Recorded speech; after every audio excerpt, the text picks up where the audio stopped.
Queridos irmãos, queridas irmãs, a paz do Senhor Jesus Cristo seja com todos vocês. Espero tê-los bem, guardados em Cristo, em perfeita paz, em perfeita saúde, para a glória de Deus, nosso Pai. Nesse momento nós vamos inclinar o nosso coração para a nossa exposição, Salmos de número 45. Eu quero que você me acompanhe nesta breve exposição da palavra de Deus. Esta é a nossa classe intitulada Jesus, dos Salmos expositivamente. Chegamos à nossa aula de número 5, porém desse segundo volume, né? O livro de Salmos está dividido em 5 volumes. Já terminamos o volume 1, ok? Que é do Salmo 1 até o Salmo 41. E agora estamos na quinta aula do volume 2. Corresponde ao Salmo 42 ao Salmo 72. São 30 aulas. Então essa aula de número 5. Porém, nós estamos no livro de Salmos de número 45, ok? Jesus em Salmos expositivamente. Nossa base bíblica hoje, Salmos 45, os versos de 1 a 17. E o tema hoje será Jesus, o Rei glorioso. Eu quero aqui acompanhar com você a leitura deste salmo, ok? Estou aqui com a minha Bíblia online aberta, tá bom? Aí o Salmo 45, o título, a epígrafe em negrito acima do texto em nossas Bíblias, tá? Descrição profética. Opa, então o salmo é um salmo profético? Sim, da união entre Cristo e a sua igreja. Então, além de ser profético, ele também é escatológico, né? Masquil é uma expressão que é traduzido mais ao pé da letra como didático. Então, um salmo de ensino, um salmo didático, didaquê, didachê, que é a expressão para ensino, para a doutrina, né? Cântico de amor para o canto-amor entre os filhos de Corá sobre Osanim. Aí o texto nos diz assim, muito lindo, né? Uma forma poética. O meu coração ferve com palavras boas, falo do que tenho feito no tocante ao rei. A minha língua é a pena de um destro escritor. Tu és mais formoso do que os filhos dos homens. A graça se derramou em teus lábios. Por isso Deus te abençoou para sempre. Cinge a tua espada à coxa, ó valente, com a tua glória e a tua majestade. E neste teu esplendor cavalga prosperamente pela causa da verdade, da mansidão e da justiça, e da tua destra te ensinará coisas terríveis. As tuas flechas são agudas no coração dos inimigos do rei. Por elas os povos cairão debaixo de ti. O teu trono, ó Deus, é eterno e perpétuo. O cetro do teu reino é um cetro de equidade. Tu amas a justiça e aborreces a impiedade, por isso Deus, o teu Deus, te ungiu com óleo de alegria mais do que a teus companheiros. Todas as tuas vestes cheiram a mirra, a aloés e a cássia. Desde os palácios de marfim, de onde te alegram, as filhas dos reis estavam entre as tuas ilustres donzelas. À tua direita estava a rainha ornada de finíssimo ouro de Ofir. Ouve, filha, e olha, inclina os teus ouvidos, esquece-te teu povo e da casa de teu pai. Então o rei se afeiçoará à tua formosura, pois ele é o teu Senhor, obedece-lhe. E a filha de Tiro estará ali com presentes. Os ricos do povo suplicarão teu favor. A filha do rei é toda ilustre no seu palácio. As suas vestes são de ouro tecido.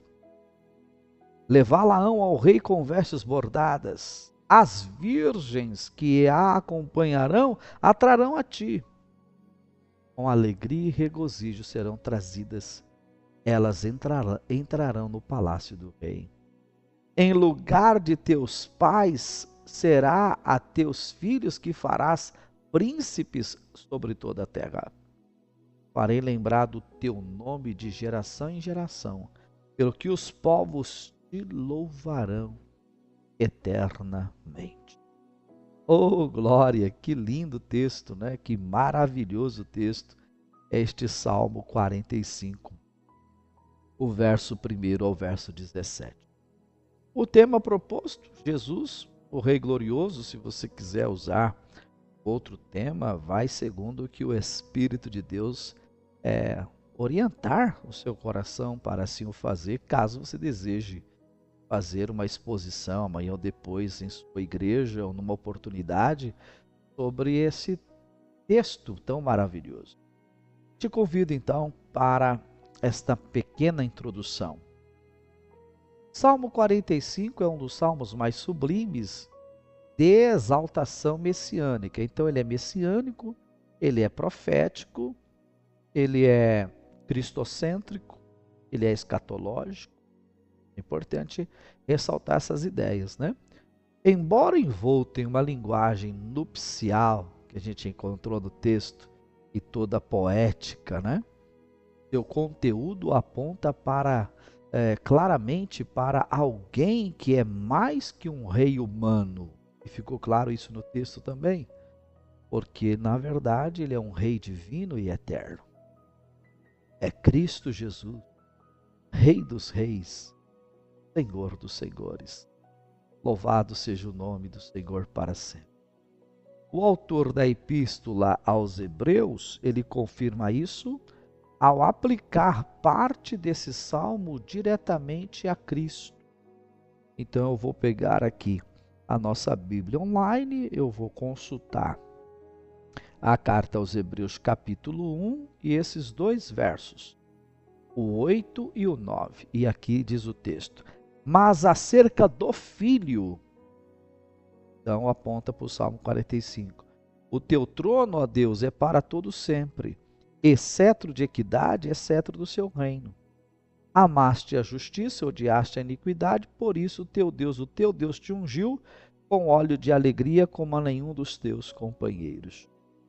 Faz jus, então, esta expressão de Hebreus, citando Cristo lá, né, fazendo menção do Salmo 45. Apenas, né, a Bíblia explicando ela mesma. Louvado seja o nome do Senhor para todos sempre. O Salmo ele se divide entre a admiração do rei, a unção divina sobre ele e a gloriosa união com a esposa. Sendo Cristo o esposo, a igreja a esposa. É um retrato impressionante do Senhor Jesus, exaltado como rei, adorado como Deus, esperado como esposo. Cadê a glória? Olha que coisa linda. O Salmo, ele poderia ser dividido nessas três áreas, tranquilamente. Porque o Salmo 45, ele apresenta Cristo, as três faces de Cristo. Primeiro como rei, segundo como Deus, terceiro como esposo. Louvado seja o nome do Senhor para todos sempre. Oh glória! Então, em primeiro lugar, exaltado como rei. Então, na expressão textual, isso está claro, né? Jesus é apresentado como um rei glorioso. cuja graça e poder conquistam corações e também nações, né? Sua beleza e graça incomparáveis. Verso 1, verso 2. Tu és mais formoso do que os filhos dos homens. Ó, falando da beleza de Cristo, da formosura de Cristo. Tu és mais formoso do que os filhos dos homens. Ninguém é tão lindo, tão belo quanto o Filho de Deus. Mas também diz: a graça se derramou em teus lábios, por isso Deus te abençoou para sempre. Eu quero citar, tem uma fonte logo à frente aí para você também, mas eu quero citar aqui pelo texto, diretamente, Lucas capítulo 4. Lucas capítulo 4, o verso de número 18 até o 20. Jesus está lá naquela sinagoga em Nazaré da Galiléia, onde ele foi, a cidade onde ele foi criado. Num dia de sábado ele entrou naquela sinagoga e ali, vocês já sabem, ele está lendo, né, o livro do profeta Isaías, 61, verso 1 e 2, se converge nele e ele diz: hoje se cumpriu esta escritura. Verso 20, ele devolveu para, né, o assistente da sinagoga o livro. Aí no 21 ele diz: hoje se cumpriu a escritura que acabaste de ouvir. Aí vem o verso 22 que diz assim: todos lhe davam testemunho e se maravilhavam das palavras de graça que lhe saiu dos lábios, e perguntaram ou perguntavam: não é este o filho de José? Então Cristo, o Salmo 45 exalta a beleza de Cristo e exalta a graça de Jesus. Tuas palavras cheias de graça, a graça se derramou em teus lábios, por isso Deus te abençoou para sempre. Louvado seja. Né? A formosura do rei não é meramente externa, mas a perfeição do caráter. Teus lábios são fonte de graça, como visto em Lucas 4. Por isso que a igreja do Senhor Jesus, a sua esposa amada, querida, ela é convidada, exortada, conclamada a ter as características, né, do seu esposo. Então a igreja, ela é convidada a ser uma igreja bela, linda, gloriosa, e as palavras que saem da igreja, da boca da igreja, precisam ser palavras cheias de graça. Eu quero citar aqui uma fonte bíblica, né? Um texto que é Efésios capítulo 5 e o verso 25, 26 e 27. Efésios 5, 25 diz: maridos, amai vossa mulher, como também Cristo amou a igreja e a si mesmo se entregou por ela. Verso de número 26 diz: para que a santificasse, tendo-a purificado por meio da lavagem da água pela palavra. As palavras da boca do Senhor Jesus para a igreja limpa a igreja, santifica a igreja, purifica a igreja. Verso 27 diz que uma vez isso acontecendo, para apresentar a si mesmo igreja gloriosa. Então a igreja é gloriosa nesse sentido, porque Cristo é belo. A beleza de Cristo está na igreja, reflete na igreja.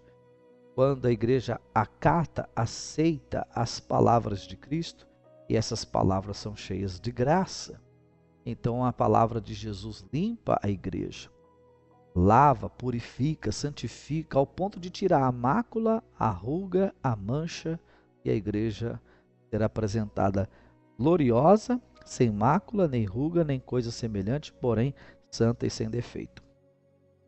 Que coisa linda, né? Coisa maravilhosa.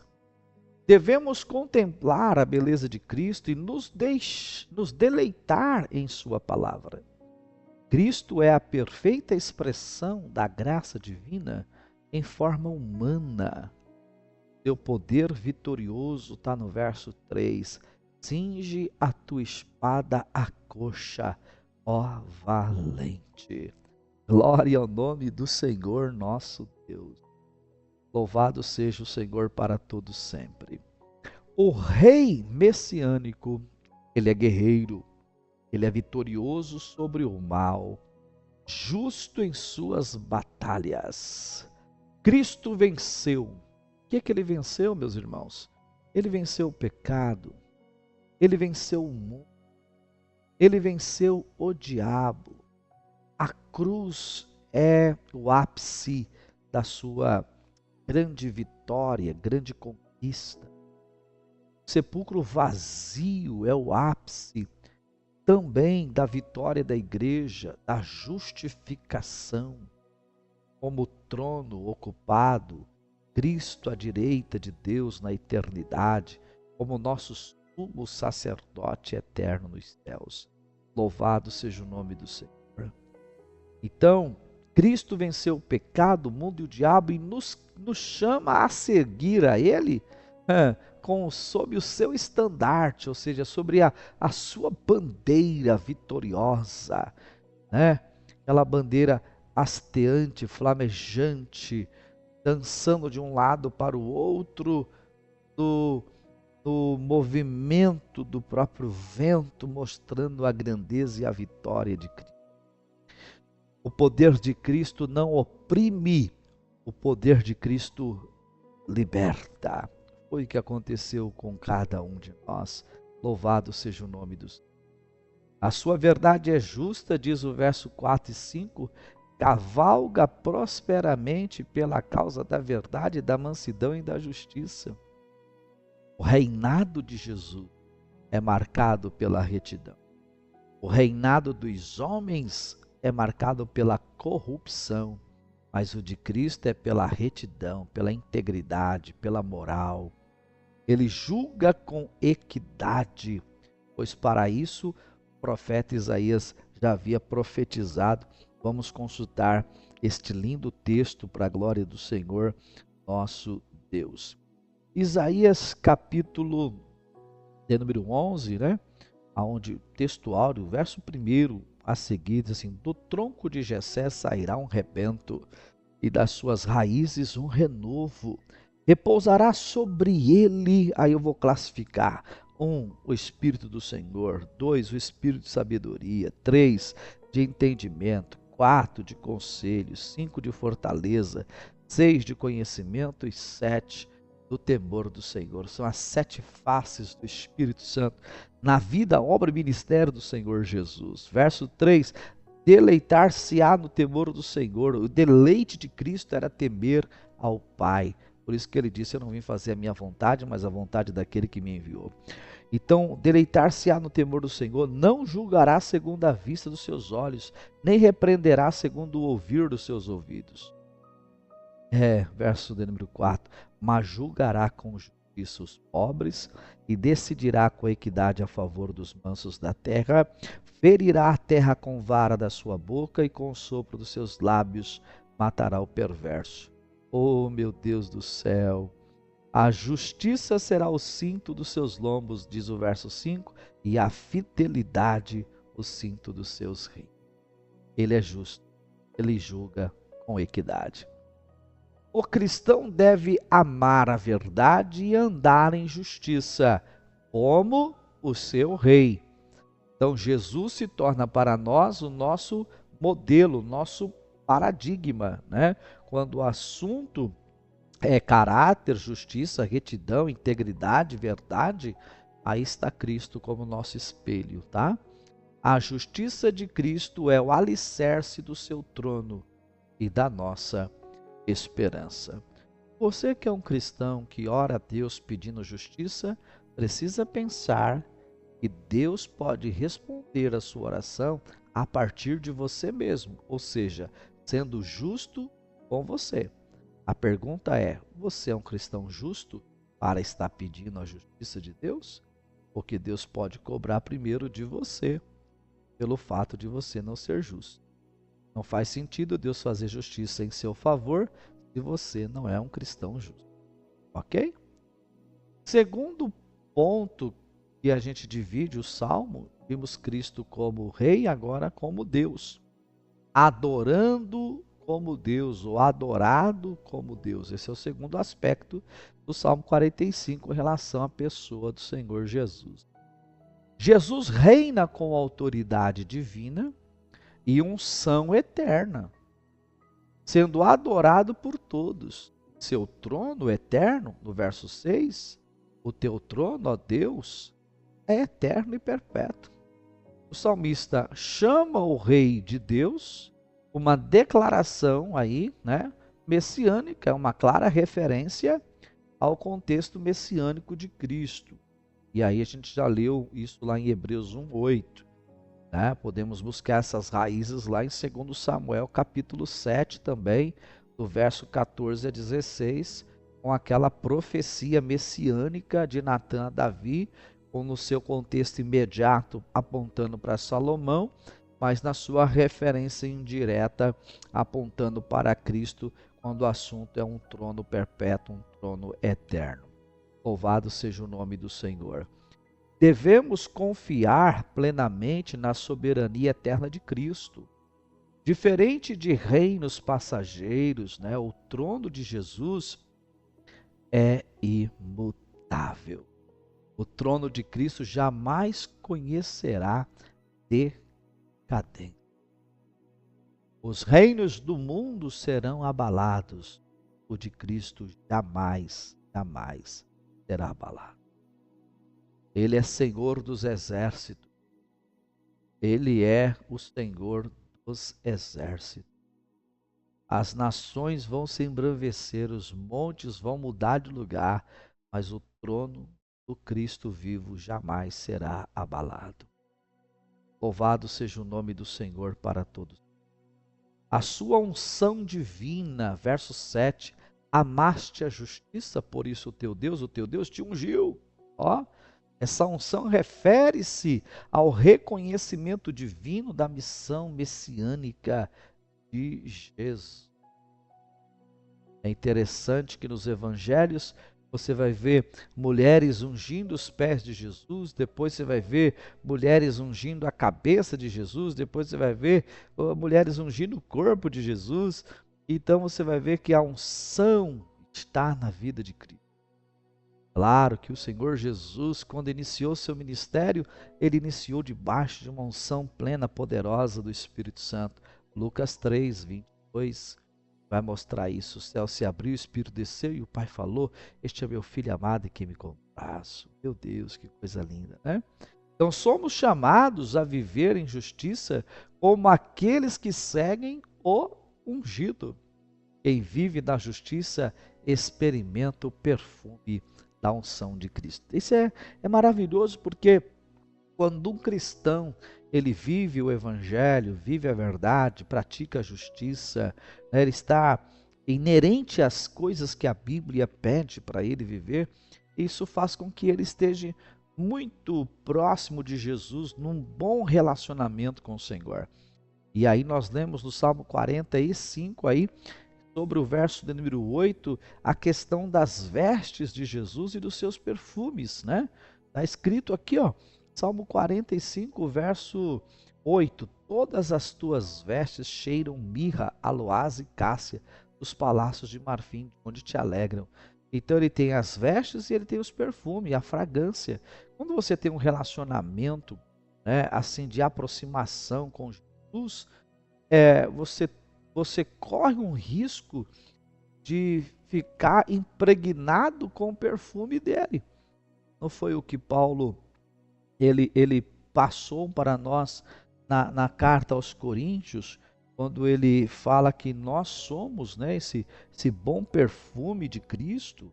Nós somos o bom perfume de Cristo. Por que nós somos o bom perfume de Cristo? Por causa desse relacionamento, dessa aproximação, né, que nós temos com Ele, esse envolvimento que nós temos com o Senhor, acaba que a fragrância de Jesus, né, o perfume da unção de Cristo, vem a impregnar em nossas vidas de uma forma assim tão especial, tão maravilhosa, para a glória de Deus nosso Pai. Então é importantíssimo a gente poder entender isso.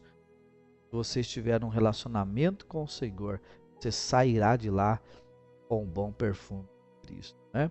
Sua glória e devoção, verso 8 e 9, todas as tuas vestes cheiram a mirra. Quer dizer, as imagens aqui apontam para a realeza, para a glória, para o perfume espiritual do rei, né?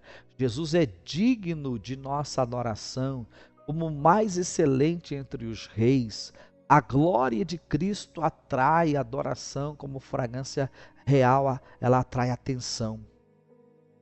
Alguém que está com um perfume muito bom, muito gostoso, chama atenção. A glória de Cristo atrai a adoração como a fragrância atrai a atenção. E o terceiro e último ponto que o salmo pode ser dividido é esperando o esposo.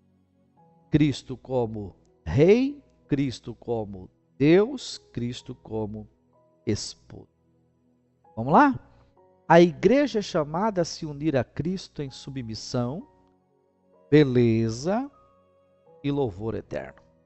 Três coisas devem fazer parte da vida cotidiana da igreja: a beleza, o louvor, a submissão, a beleza e o louvor. O chamado à esposa no verso 10 e 11.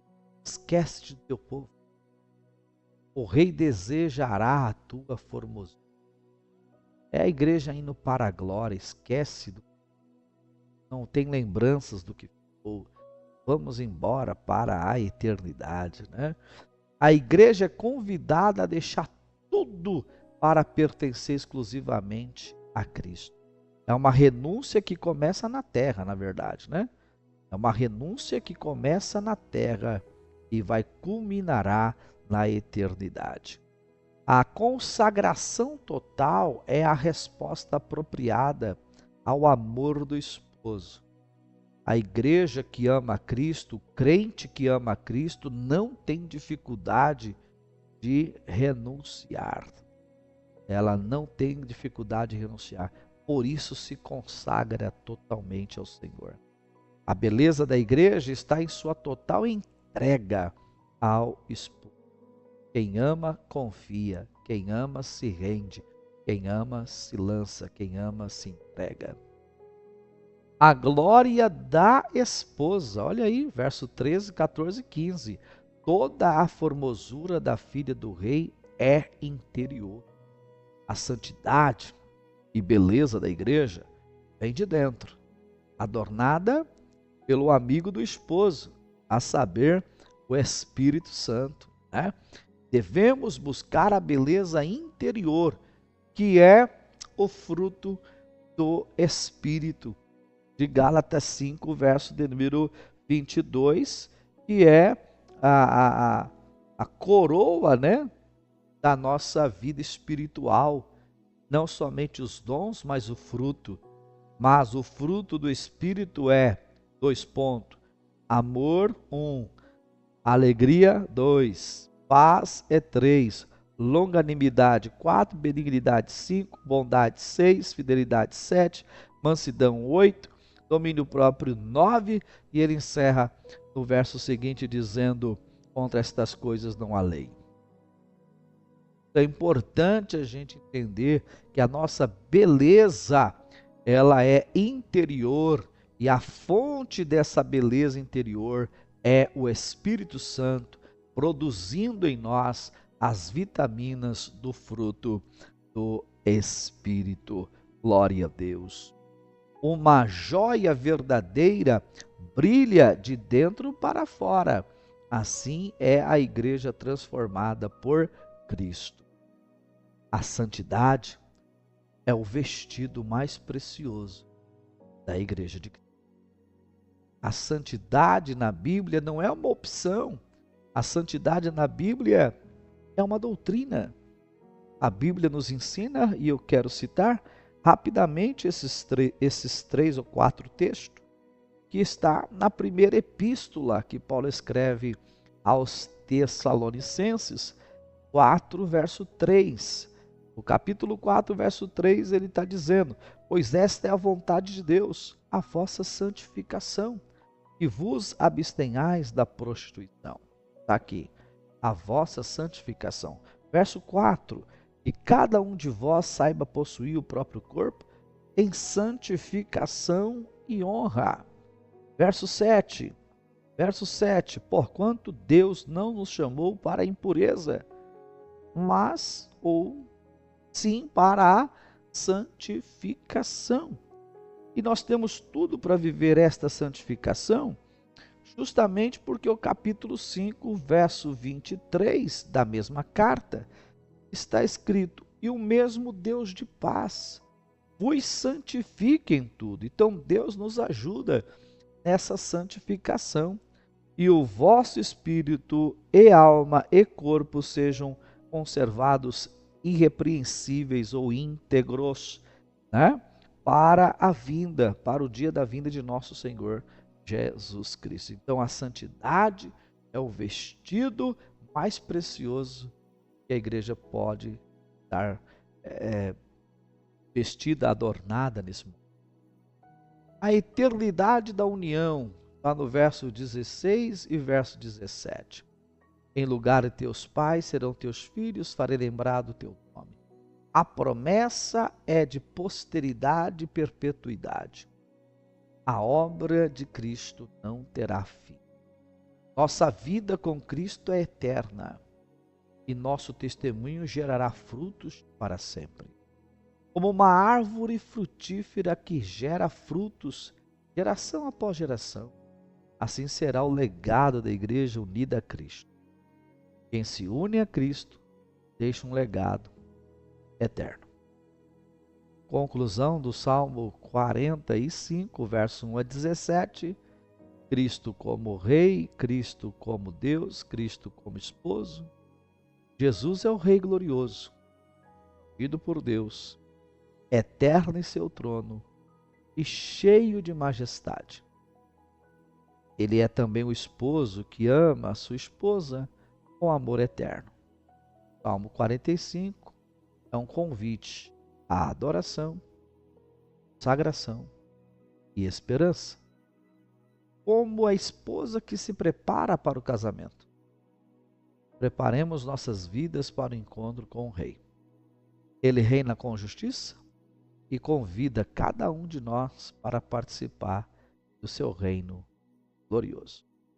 Que o nosso coração esteja cheio, como disse o salmista: ferveu o meu coração com palavras, pois não há canção mais bela do que exaltar o Rei Jesus.